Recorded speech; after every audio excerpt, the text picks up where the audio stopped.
ओम शांति। 12 अक्टूबर 2021 आज की साकार मुरली। शिव बाबा कहते, मीठे बच्चे महावीर बनो, माया के तूफानों से लड़ने के बजाय अचल अडोल बनो। प्रश्न, ब्रह्मा बाबा के सामने अनेक हंगामे होते भी कभी रंज नहीं हुए, क्यों? उत्तर, क्योंकि बाबा को नशा था कि हमें बाप से वर्षा लेना है। यह तो सब कल्प पहले मुआफिक हो रहा है, नथिंग न्यू। गालियाँ तो सबसे अधिक बाप को मिली, फिर कृष्ण को भी गाली देते। अगर हमें भी गाली खानी पड़े तो क्या बड़ी बात। दुनिया हमारी बातों को जानती ही नहीं तो जरूर गाली देगी, इसलिए कोई भी बात में रंज नहीं हुए। ऐसे ही फॉलो फादर। आज का गीत भोलेनाथ से निराला कोई और नहीं। ओम शांति। बाबा कहते, यह भक्ति मार्ग वालों का गीत है। ज्ञान मार्ग में गीत आदि नहीं गाया जाता है, ना बनाया जाता है, ना जरूरत है, क्योंकि गाया हुआ है। बाप से सेकंड में जीवन मुक्ति का वर्षा मिलता है, उसमें गीत आदि की कोई बात ही नहीं। तुम जानते हो, हमें बेहद के बाप से बेहद का वर्षा मिलता है। जो भक्ति मार्ग की रस्म रिवाज है वह इसमें नहीं आ सकती। बच्चे कविता आदि बनाते हैं, वह भी औरों को सुनाने के लिए। बाबा कहते, वह भी जब तक तुम नहीं समझाओ तब तक कोई समझ न सके। अब तुम बच्चों को बाप मिला है तो खुशी का पारा चढ़ना चाहिए। बाप ने 84 जन्मों के चक्र का नॉलेज भी सुनाया है। खुशी होनी चाहिए कि अभी हम स्वदर्शन चक्रधारी बने हैं, बाप से विष्णुपुरी के मालिक बन रहे हैं। बाबा कहते, निश्चय बुद्धि ही विजयंती। जिसको निश्चय होता वह सतयुग में जाएंगे ही। तो बच्चों को सदैव खुशी रहनी चाहिए। Follow father. बच्चे जानते हैं, निराकार बाबा जब से इस तन में प्रवेश हुआ है तो इनके पास भी बड़े हंगामे हुए। भाइयों के झगड़े, शहर के झगड़े, सारे सिंध के झगड़े चले। बच्चे बड़े हुए कहेंगे, जल्दी शादी करो, शादी बगैर काम कैसे चलेगा। गीता पढ़ना मिस नहीं करते थे।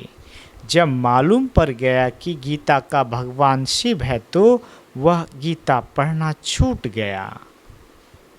फिर नशा चढ़ गया कि हम तो विश्व के मालिक बनते हैं, यह तो शिव भगवान वाच है। तो उस गीता को छोड़ दिया और फिर पवित्रता पर बड़ा हंगामा हुआ। बाबा कहते, भाई काके चाचे आदि कितने थे, इसमें बहादुरी चाहिए ना। तुम हो ही महावीर महावीरनी, सिवाय एक के और कोई की परवाह नहीं।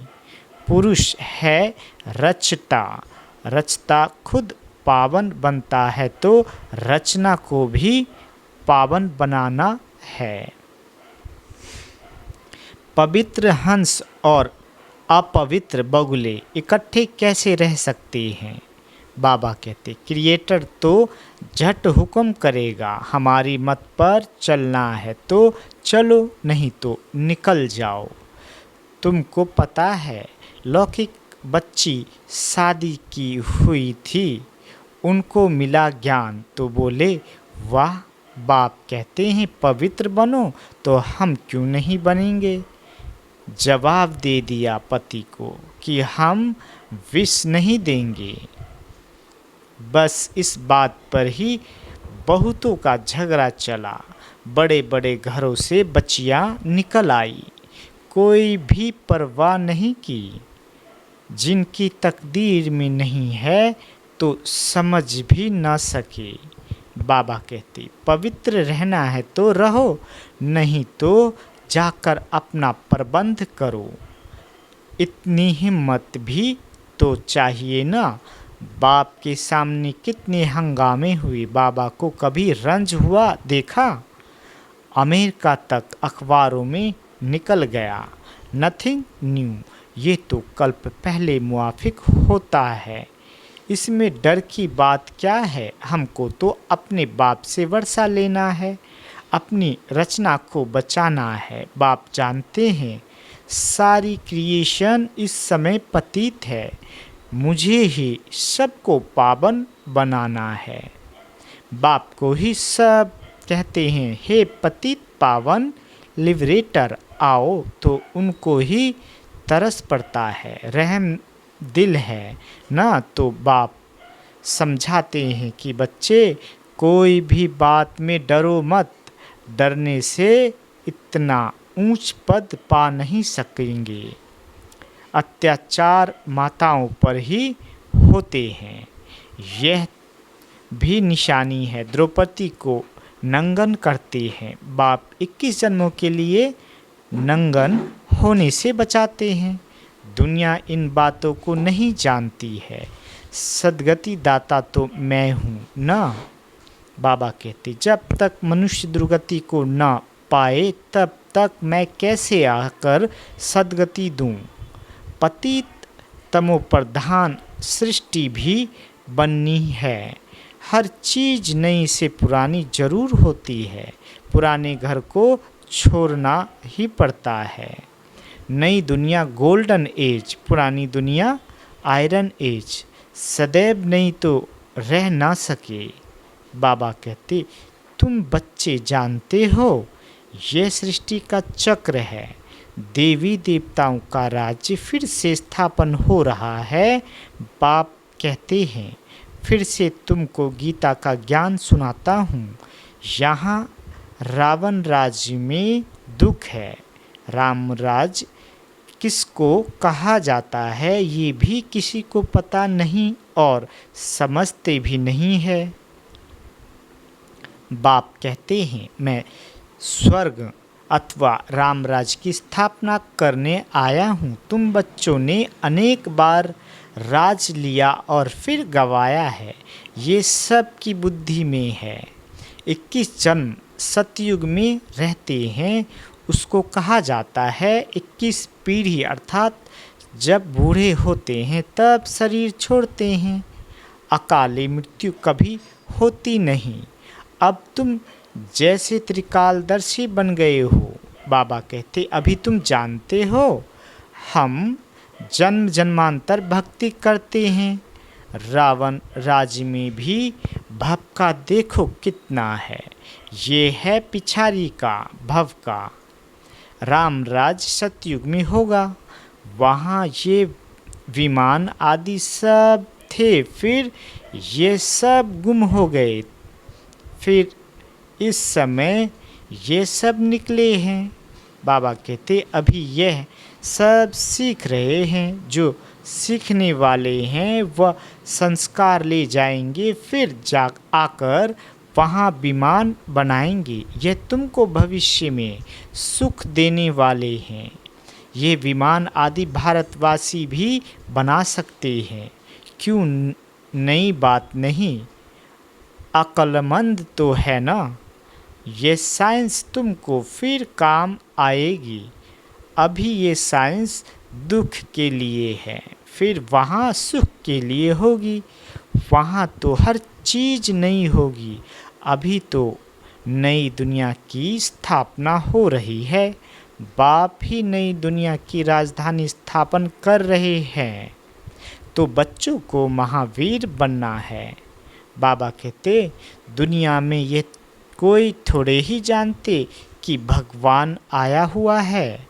बाप कहते हैं, गृहस्थ व्यवहार में रहते कमल फूल समान पवित्र रहो। इसमें डरने की बात नहीं। करके गाली देंगे, गाली इनको भी बहुत दी है। कृष्ण ने गाली खाई ऐसा दिखाते हैं। अब कृष्ण तो गाली खा ना सके, गाली तो कलयुग में खाते हैं। तुम्हारा रूप जो अभी है फिर कल्प बाद इस समय होगा, बीच में हो न सके।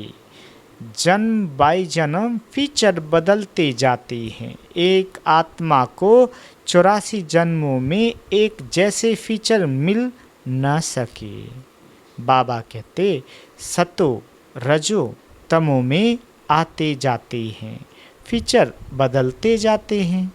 ये ड्रामा बना हुआ है। 84 जन्मों में जो फीचर्स वाले जन्म लिए हैं वही लेंगे। बाबा कहते अब तुम जानते हो इनके फीचर बदल दूसरे जन्म में ये लक्ष्मी नारायण हो जाएंगे। तुम्हारी बुद्धि का ताला अब खुला है।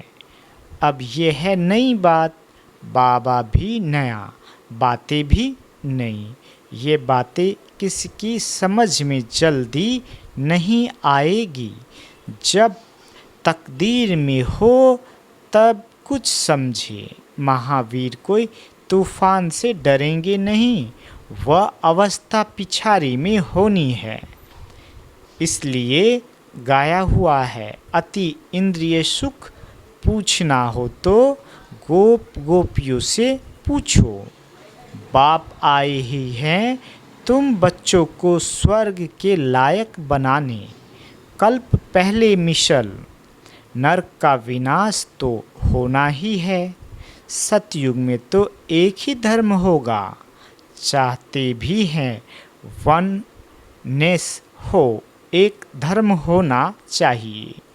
ये भी किसी को पता नहीं है कि राम राज्य रावण राज्य अलग अलग है। बाबा कहते यहाँ विकार बगैर जन्म हो न सके, मूत पलिती है ना। अब बाप में निश्चय है तो श्रीमत पर पूरी रीति चलना पड़े ना। हर एक की नब्ज भी देखी जाती है, उस अनुसार राय भी दी जाती है।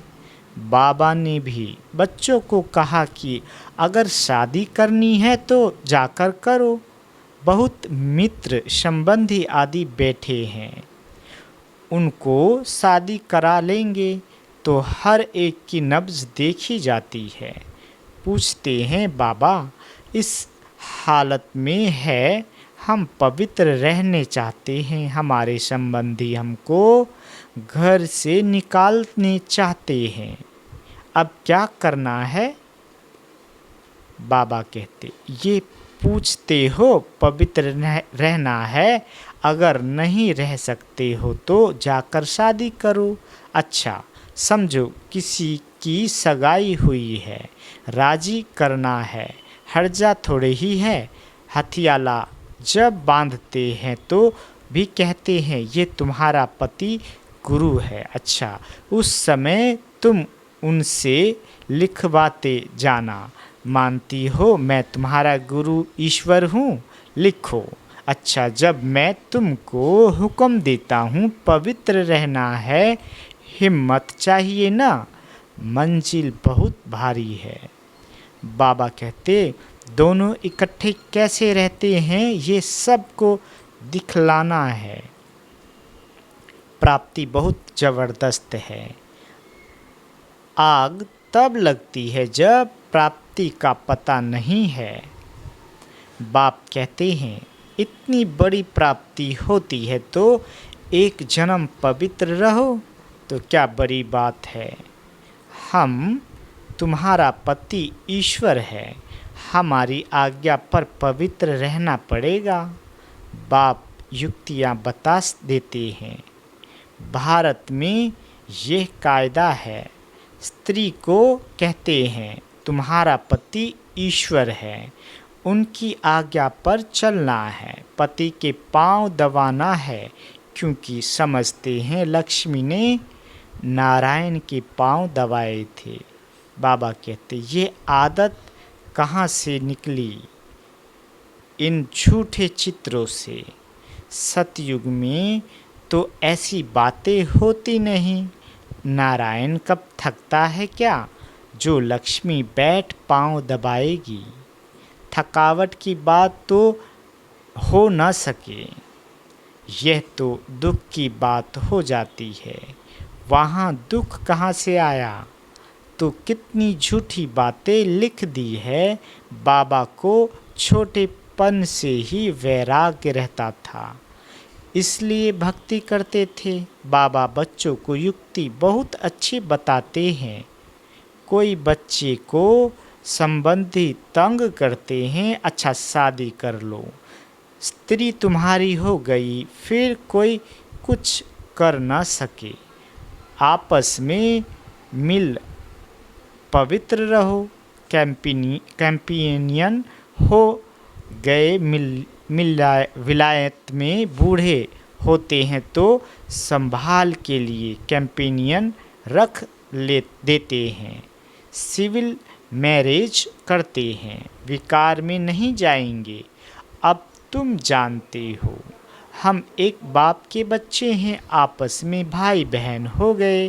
दादे से वर्षा लेते हैं, बाप को बुलाते भी पतित दुनिया में है।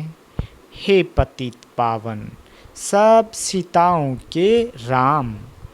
मनुष्य राम राम जपते हैं तो सीता को थोड़े ही याद करते हैं। उनसे बड़ी तो लक्ष्मी है, परंतु याद तो एक बाप को करते हैं। लक्ष्मी नारायण को फिर भी जानते हैं, शिव को तो कोई जानते नहीं। बाबा कहते आत्मा बिंदी है तो आत्माओं का बाप भी बिंदी होगा ना। आत्मा में सारा ज्ञान है, उनको कहा जाता है ज्ञान का सागर। तुम आत्मा भी ज्ञान सागर बनती हो। ज्ञान सागर बैठ तुम आत्माओं को समझाते हैं। आत्मा चैतन्य है, तुम्हारी आत्मा ज्ञान का सागर बन रही है। सारी सृष्टि के आदि मध्य अंत का ज्ञान तुमको है। बाबा कहते मीठे बच्चों को हिम्मत रखनी चाहिए। हमको बाबा की श्रीमत पर चलना चाहिए ना। बेहद का बाप बेहद के बच्चों को स्वर्ग का मालिक बनाते हैं, तो बाप कहते हैं तुम भी अपनी रचना को हाथ में रखो। अगर बच्चा तुम्हारी आज्ञा नहीं मानता है तो बच्चा नहीं, वह तो कपूत ठहरा। आज्ञाकारी फरमानदार बच्चा हो तो वर्षे का हकदार बन सकता है। बेहद का बाप भी कहते हैं मेरी श्रीमत पर चलेंगे तो तुम ऐसे श्रेष्ठ बनेंगे, नहीं तो प्रजा में चले जाएंगे। बाप तुमको नर से नारायण बनाने आए हैं, ये है सच्ची सत्य नारायण की कथा। तुम राजाई प्राप्त करने आए हो, अब मम्मा बाबा राजा रानी बनते हैं तो तुम भी हिम्मत करो। बाप तो जरूर आप समान बनाएंगे। प्रजा बनने में ही राजी नहीं होना चाहिए, पुरुषार्थ करना है। बाबा कहते हम बाप से पूरा वर्षा लेंगे, वारी जाएंगे। तुम उनको अपना वारिस बनाएंगे तो ये तुमको 21 जन्मों के लिए वर्षा देंगे। बाप बच्चों पर वारी जाते हैं। बच्चे कहते हैं बाबा ये तन मन धन सब आपका है। आप बाप भी हो तो बच्चे भी हो। तमेव माताच पिता तमेव। एक बाप की महिमा कितनी बड़ी है, दुनिया में इन बातों को कोई नहीं जानते। बाबा कहते भारत की सारी बात है, तुम बच्चे जानते हो। ये वही 5000 वर्ष पहले वाली लड़ाई है। अभी स्वर्ग की स्थापना हो रही है, तो बच्चों को सदैव बहुत खुशी में रहना चाहिए। भगवान ने तुमको एडॉप्ट किया है, तो तुमको खुशी होनी चाहिए। फिर तुम बच्चों का बाप श्रृंगार कर रहे हैं, पढ़ाते भी हैं। बेहद का बाप ज्ञान का सागर है। हमको सारी सृष्टि के आदि मध्य अंत का राज समझाते हैं। जो बाप को ही नहीं जानते वह है नास्तिक। बाबा कहते, तुम बाप और रचना को जानते हो, तुम हो आस्तिक। लक्ष्मी नारायण आस्तिक है या नास्तिक? तुम क्या कहेंगे? तुम खुद कहते हो सतयुग में परमात्मा को कोई याद नहीं करते हैं। वहाँ है सुख, तो सुख में परमात्मा का सिमरन करते नहीं, क्योंकि परमात्मा को जानते नहीं। इस समय तुम आस्तिक बनकर वर्षा पा रहे हो, फिर वहाँ याद ही नहीं करते हो। यहाँ याद करते हैं परंतु उनको जानते नहीं है, इसलिए नास्तिक कहा जाता है। वहाँ जानते भी नहीं तो याद भी नहीं करते। उनको ये भी पता नहीं होगा कि ये वर्षा हमको शिव बाबा से मिला है, लेकिन उनको नास्तिक नहीं कहेंगे क्योंकि पावन है। अच्छा, मीठे मीठे सिकील दे बच्चों प्रति माता पिता बाप दादा का याद प्यार और गुड मॉर्निंग। रूहानी बाप की रूहानी बच्चों को नमस्ते। हम रूहानी बच्चों के रूहानी माता पिता बाप दादा को याद प्यार गुड मॉर्निंग और नमस्ते मीठे बाबा नमस्ते। धारणा के लिए मुख्य सार। पहला, श्रीमत पर चलने की पूरी पूरी हिम्मत रखनी है। किसी भी बात में डरना व रंज नाराज नहीं होना है। दूसरा, अपनी रचना अपने हाथ में रखनी है, उन्हें विकारों से बचाना है, पावन बनने की राय देनी है। बाबा वरदान देते, शरीर को ईश्वरीय सेवा के लिए अमानत समझकर कार्य में लगाने वाले नष्टो मोहाभव।